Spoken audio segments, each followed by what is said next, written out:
Evening, everyone. Welcome to CS Saturdays. This is Anisha from 3rd CSEA. Today, I am going to take the session. Last week, the Akshay discussed structs classes and struct versus classes. So, I hope you guys are clear with all the topics which we covered in the last few weeks. Today, we are going to discuss templates, types of templates, and STL in C++. So, our first topic is templates. Let's get started. This is first just see the syntax of the templates. I'll tell you the whole thing. Okay, so let's say you wanted to write a function. Like in last few weeks, you might have studied what is functions, variables, and data types. So let's say you wanted to write a function to calculate the maximum of two numbers. You might do it like this in max. You write a function for finding out max int x comma int y and return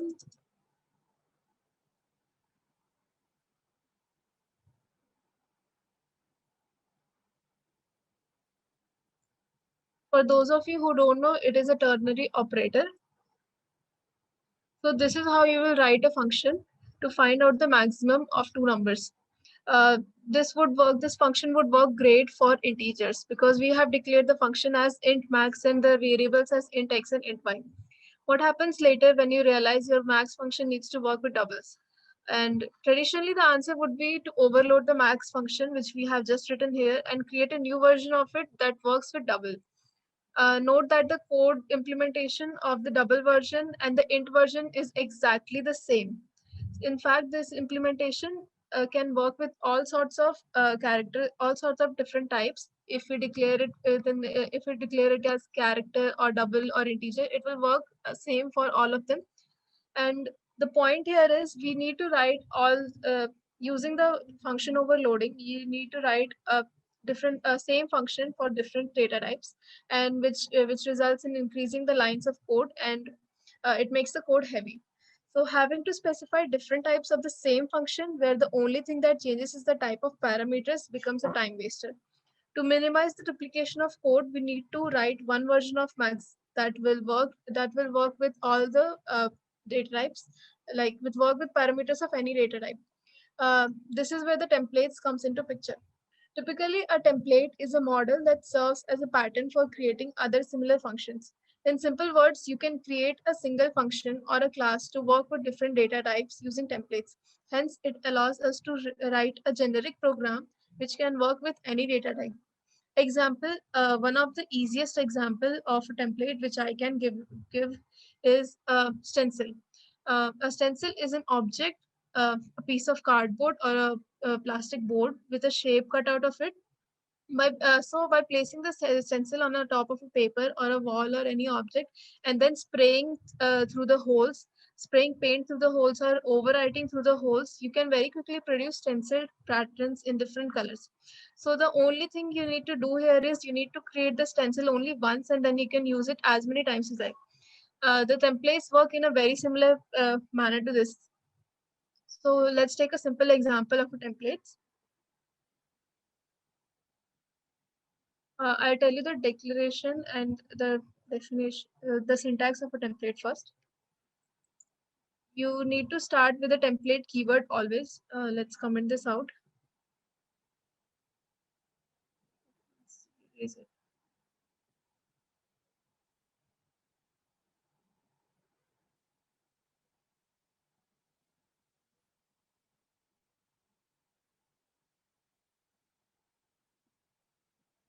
Uh, Remember that while declaring or defining a template, you need to use the keyword template. And inside these angular braces, you need to give this angular braces includes the parameters. This whole line is called template declaration.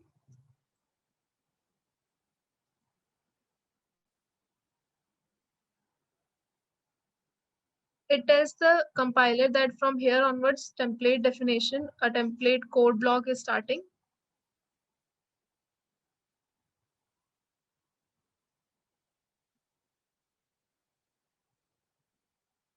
some function name you can give, and in the brackets you need to give the arguments which you want to give, and the code, body of the code, whatever. So this is how we define a template. This is the basic syntax of a template. Coming to the types of the templates.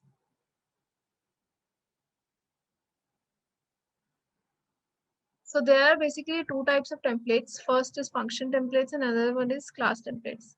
So we'll now see the function templates first.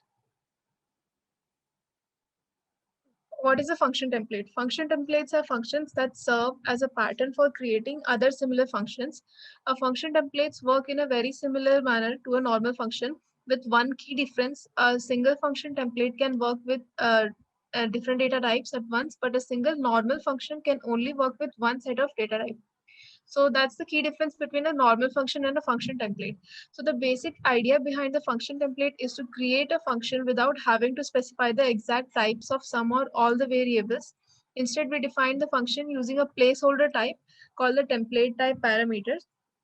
Once we have created a function using these placeholders, we can effectively create a function template.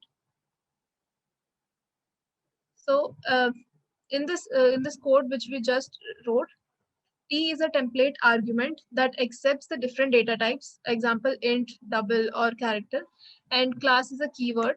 Remember that instead of class, you can also use type name keyword. Both of them works just the same. Uh, Type name and class keyword. This template keyword over here to specify the start of the keyword, start of the template.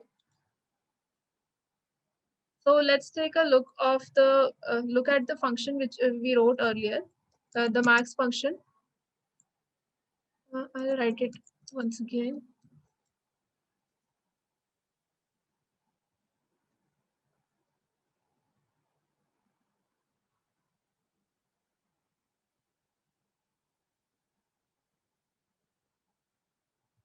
So this is what we wrote earlier. Note that there are three places where the specific types are used. Uh, Over here we have used int max, and over here int x and int y. These are the data types that we specified over here. So to create a function template, we are going to replace these specific types with a placeholder type, that is t, which we defined over here. So instead of int max, we need to write t max.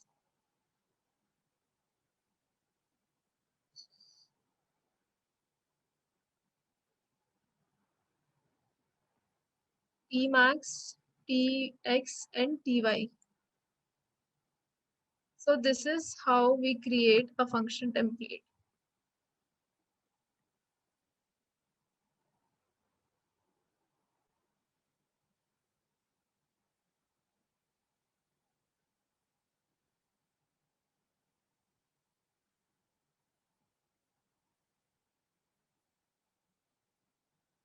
So here we just needed to replace the int which we wrote earlier with a t.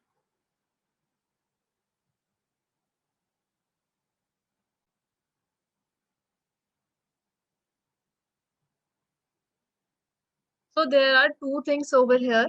The first is a template definition in this line.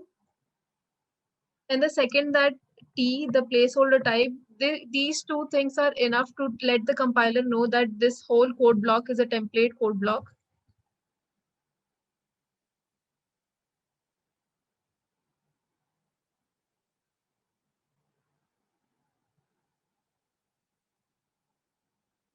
So we'll just complete this function. Let's say we want to find the maximum of two numbers, any two numbers. We'll write a simple example. We'll take two integers first,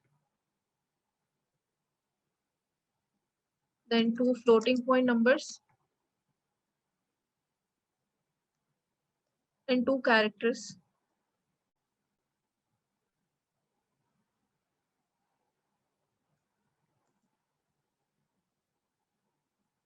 Let's take the input to the keyboard.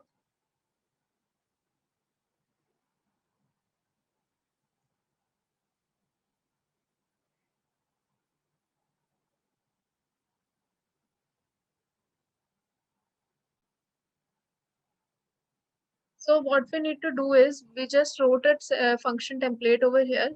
So we need to access the function template, we need to make a function call in the main function, large, and in the brackets of the large, we need to pass the variables which we want to pass. So we are passing two integers over here.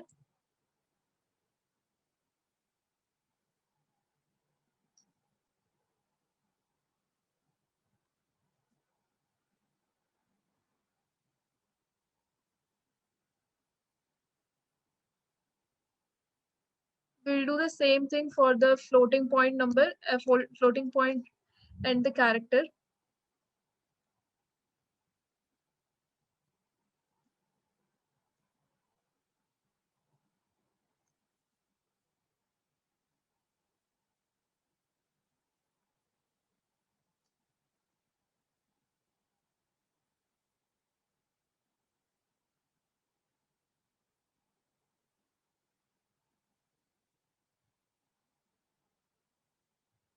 Again, we need to make a call to the function template using this function call f1 comma f2.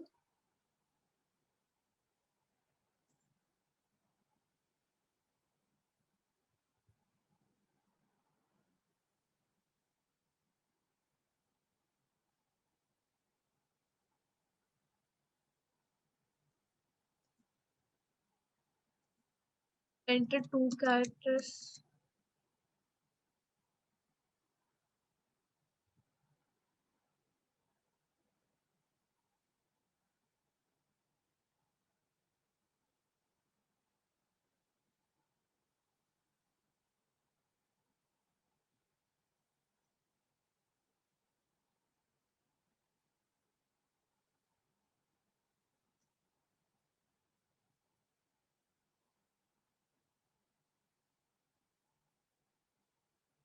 So we have finished writing our main function. So let's just save it and run to see the output.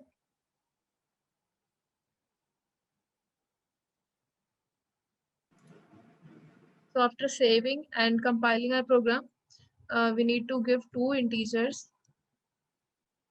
We are getting the output out of 2 and 5. 5 is larger one. Two floating points and two characters. Notice that I am here giving a small c and a capital C. So the large function over here will return the output whose ASCII value is greater than the smaller one. So here the small c has the greater ASCII value. So C is the larger one over here. So that's how a function template works. So I will just go through uh, all the points which I covered just now. So remember the steps. We will start with the keyword template over here. This tells the compiler what follows is going to be a list of template parameters, which is inside these angular braces. We place all our parameters inside these angular braces. To create a template type parameter, we use either the keyword class or the type name. They both work just the same. There is no difference between the two keywords. So note that if you use the class keyword, the type passed in it, the type which we pass over here, int, float, or char does not need to be a class. So if you use here class t instead of type name t, it is not necessary that the types which we pass over here to the function needs to be class. It is not necessary. So it can be of any type, integer, float, or character. It doesn't need to be a class type. And if the function template uses multiple template type parameter, they can be separated by commas over here. Over here, we can declare multiple templates. So that is it for the function templates. Coming to class templates, we'll just open another file.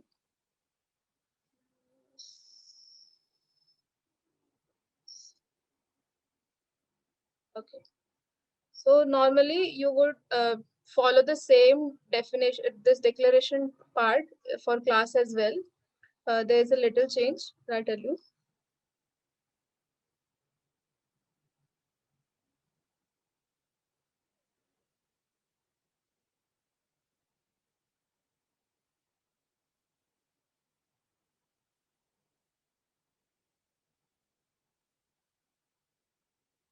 Okay, class template. We'll just write it here.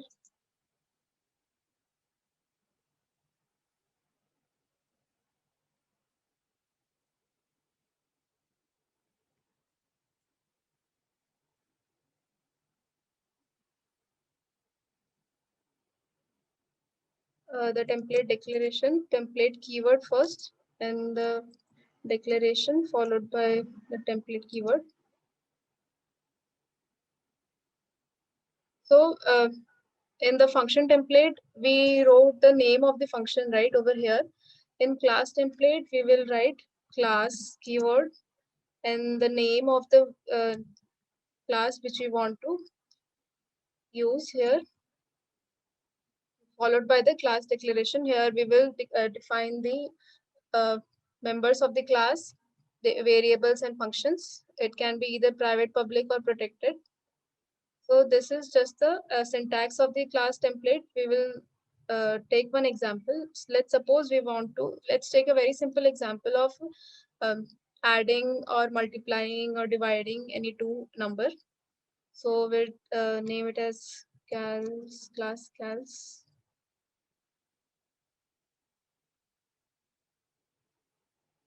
We'll give some.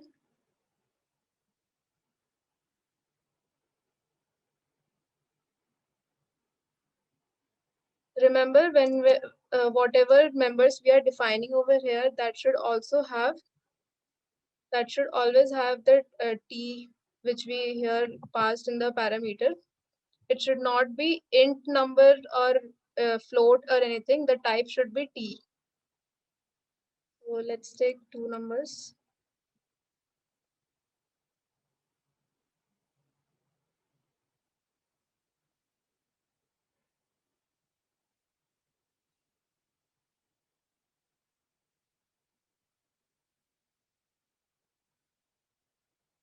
Here I'm defining a constructor.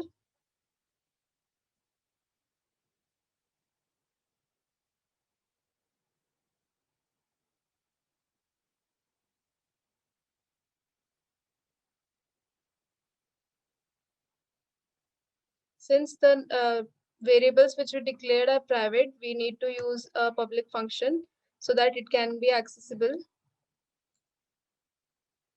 Because as Akshay told in the last class, you cannot access the private members of a class outside the class, from outside the class.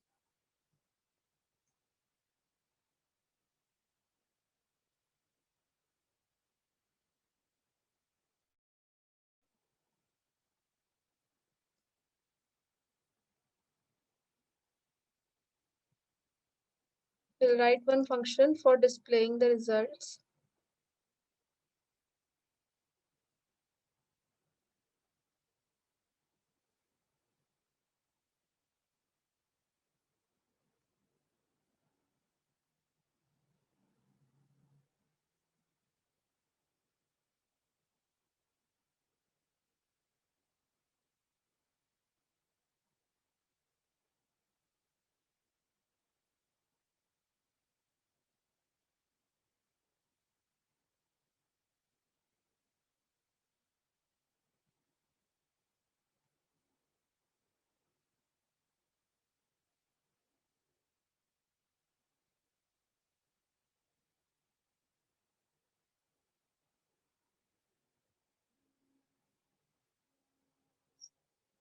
We will write this one later. First, we need to write the functions which we want to use. Suppose we want to write an add function to add the two numbers.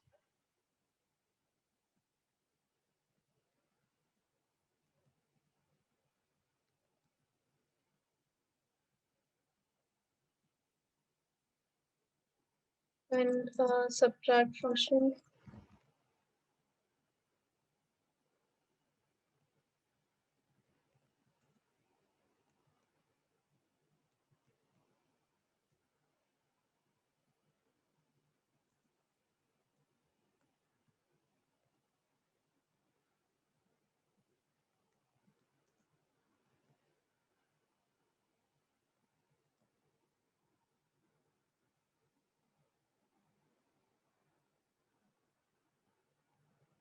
Let's try the display function.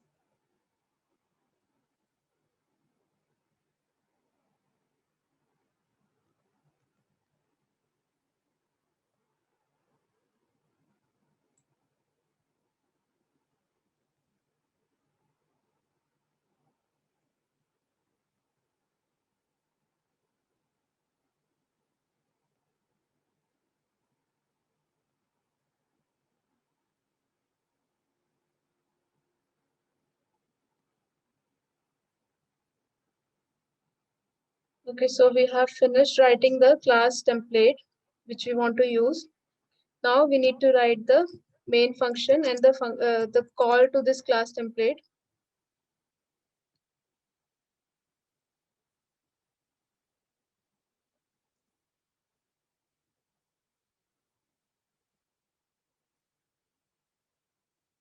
So for like we saw in the class in function template, we don't need to create any object or anything. We just need to send the parameters and a function call. We need to write a function call for the function template. But in class template, what we need to do is we need to create an object of the class. This class template, we need to create an object of it. So how will we write the object is we will write first the class name. I will tell you the syntax over here.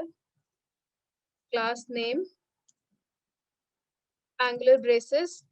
In this angular braces, we will write the data type which we want to use, like integer, float, or anything, and the name of the object.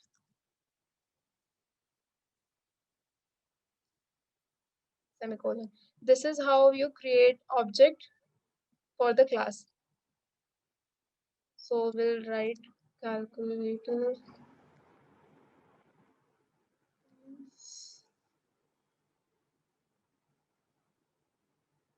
Let's say int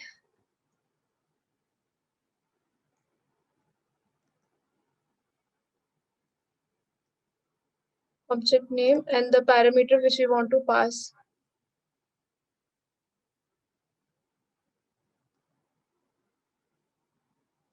And let's take another data type, float.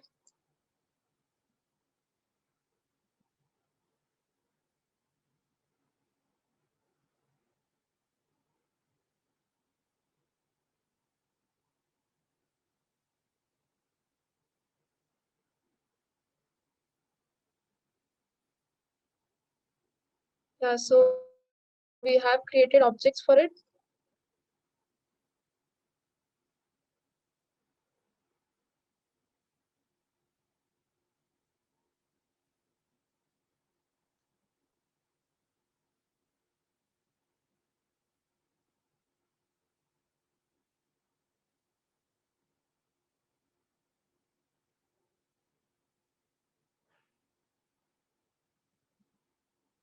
We will try to access the display results function which we wrote in the class using the object of the class which we just defined to display the results. So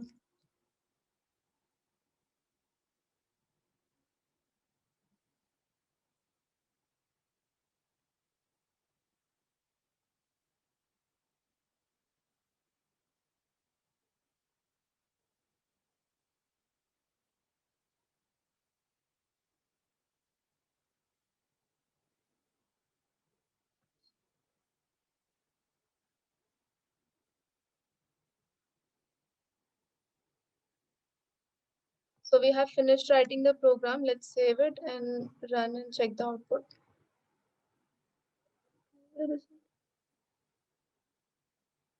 Okay, we forgot to give the semicolon. Wait, wait.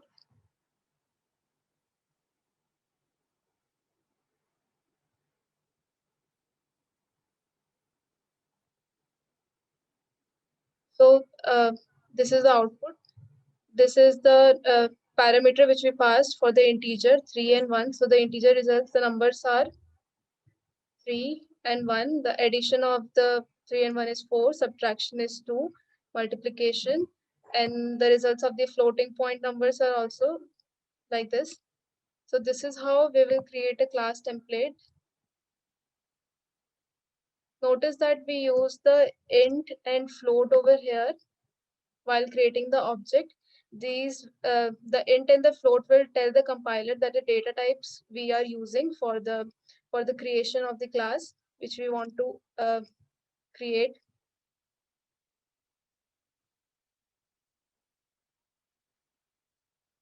Okay, so this is what function templates and class templates are, and these are the examples of the templates. So I will go through the points which I told you once again. This template keyword and the template parameter declaration and the Angular braces, which includes the parameter inside it. And for the function template, we just need to make a call to the function. And for the class template, we need to create objects of the class. We need to create an object of the class with the required data type which we want to use and make a call or try to access the function present inside the class. That is how we create function templates and class templates. So our next topic is STL. Okay, so what is STL is? STL is the full form of STL is Standard Template Library. It is one of the many features that we have in C++, just like templates, which we discussed just now.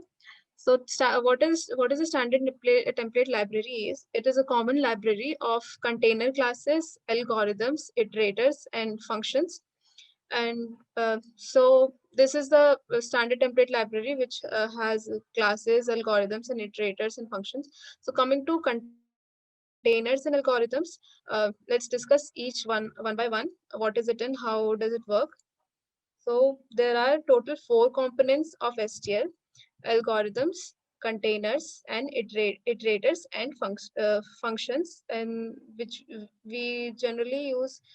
These functors and functions, though both of them are very different uh, terminology, so don't confuse in between these. So in a program, we generally have, let's see. So in a program, we have first we have a data store. We store a data.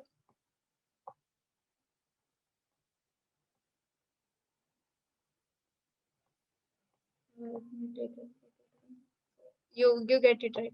We have data store, and then we write something that manipulates the data that we stored in the form of variables using the data types. This is what manipulates. We write something to manipulate the data which we stored. So according to STL or according to any program which we write, the data stored is the data is stored in the containers.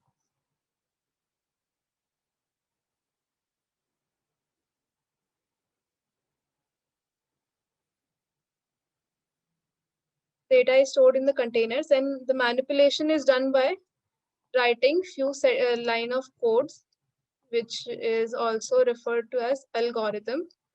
We write algorithm that manipulates the data.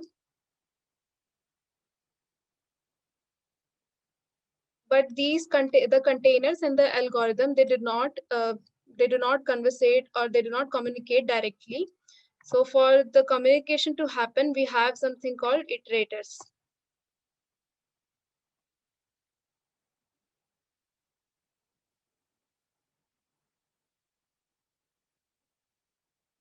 This will communicate to the both of them, the containers and algorithm. So this is what happens in a program. We have data storage, data manipulation. Data is stored in the containers and then manipulated by using the algorithm, and the containers and the algorithm communicate using iterators. So these are the four components of the STL. Let's see it one by one. Coming to algorithm. Firstly, let's clear all the drawings. So coming to algorithm defines collection of functions, especially designed to be used on the range of elements which we want to include. What they do is that they act on the containers and provide means for various operations to access its content and give us the result. Various algorithms which we have in C++ are the predefined algorithms which we have in C++ are the sort, search, and reverse, etc. This is algorithm. Coming to containers. Containers store the data and objects, as I told. There are total 7 first class containers and 3 adapter class containers.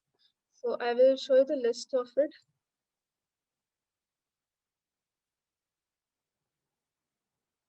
No, there is no. I'll just tell you. So there are total 7 first class containers and 3 adapter class containers. Containers are then divided into 4 different types actually. First type is sequence containers. Second type is adapter class containers. Third type is associative containers. And the fourth type is unordered associative containers. In sequence containers, we have uh, like the sequence containers includes vectors, arrays, list, DQ, or forward list, which is introduced by C++. And in adapter class containers, we have queue, priority queue, and stack. Coming to associative containers, associative container stores the elements in key value pair, and the sequence container stores the element in a sequence. So types of the associative containers are uh, map, multi-map, set, and multi-set. And unordered associative containers are unordered map, unordered multi-map, unordered set, and unordered multi-set. So we can judge by seeing the unordered term that the values, the elements stored in the unordered map or unordered multi-map or unordered set are not ordered. While in associative containers, when we use maps and multi-maps and set, all the elements are ordered. So this is what container is. Coming to iterators, iterators are used for working on the containers, as I told you. Iterators are used for working on the containers, and it is used to point to the memory address. For example, we use for loop and I. So I here is an iterator which will point to the memory address. We have various functions in C++, the predefined functions which directly points to the memory address. For example, we have begin, then we have end, we have previous, and next, etc. We have many such iterators in C++.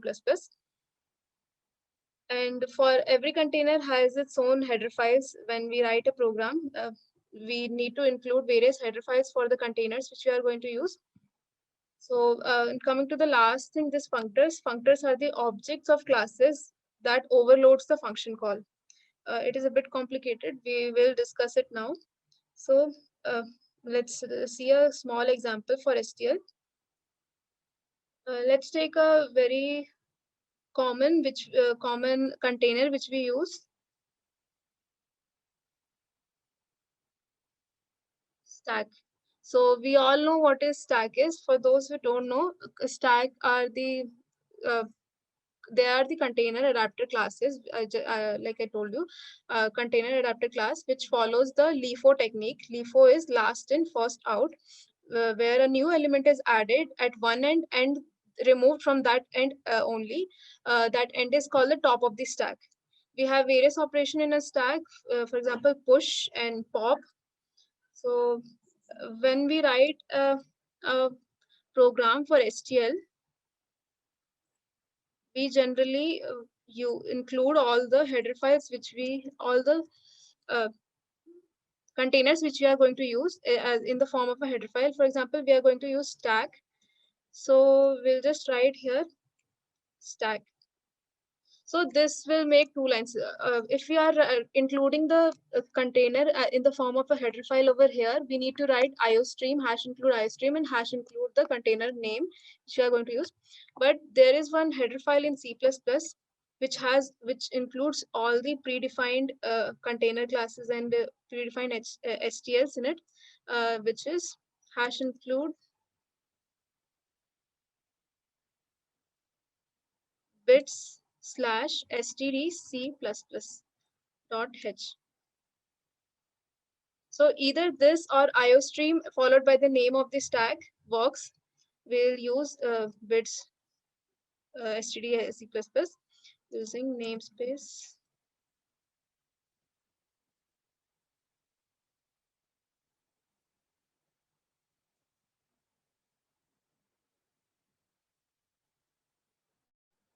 Sorry.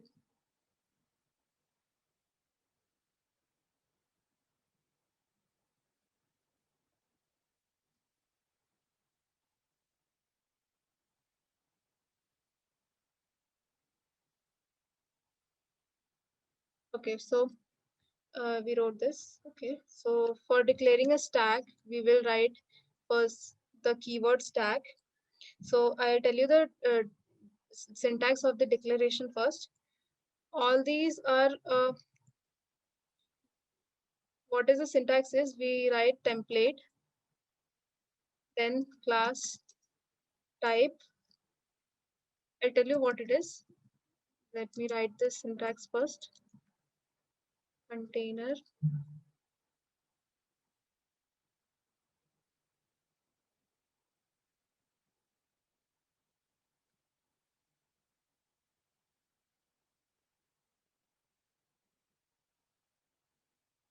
So this is how we define a container, the class of the container which we are going to use.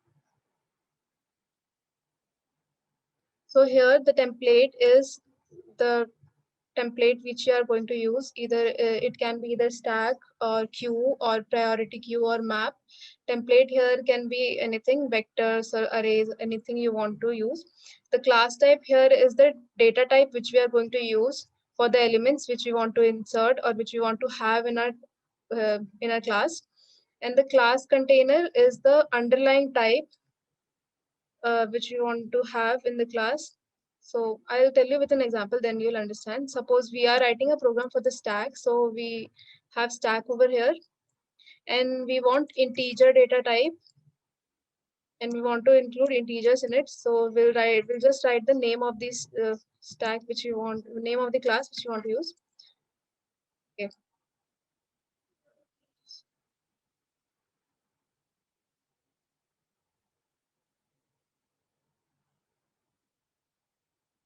So like I told you, stack has uh, various functions in it, predefined functions like push or pop. Push is for inserting element on the top, last and first out. The inserting element is inserted at the top of the stack. So the 12 becomes the top of the stack now. Stack dot push.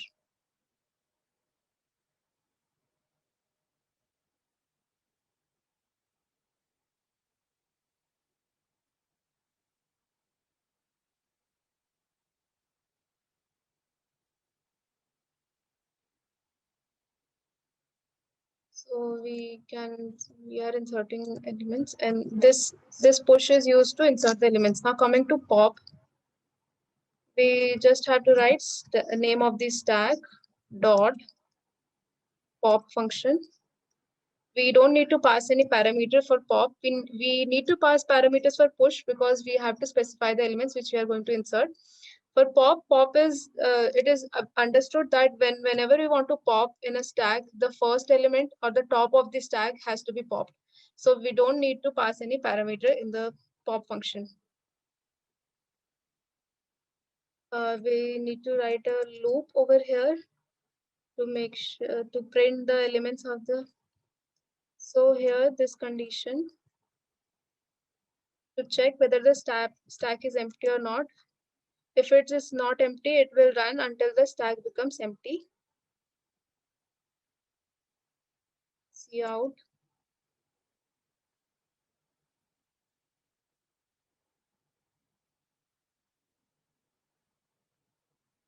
This top function will return the top of the stack.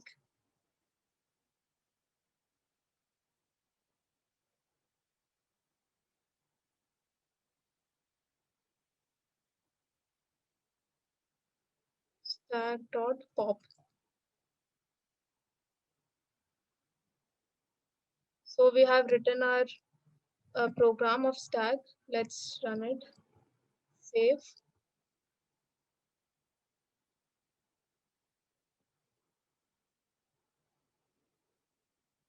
See, we have inserted 12, 22, 24, and 25. Then we called a function pop. Since the inserting is done at the top, so the latest top becomes 25. And when we call the pop function, 25 will be popped. So when we are trying to print the elements of the stack, we will get 24, 22, and 12. It will only run until the stack becomes empty. So we are calling the pop function to, it will print the stack elements, and followed by the printing, it will empty the elements also. So this is the basic example program of STL, which we are going to use. The more introduction of the containers and the algorithms will be given in the later sessions. This is pretty much it.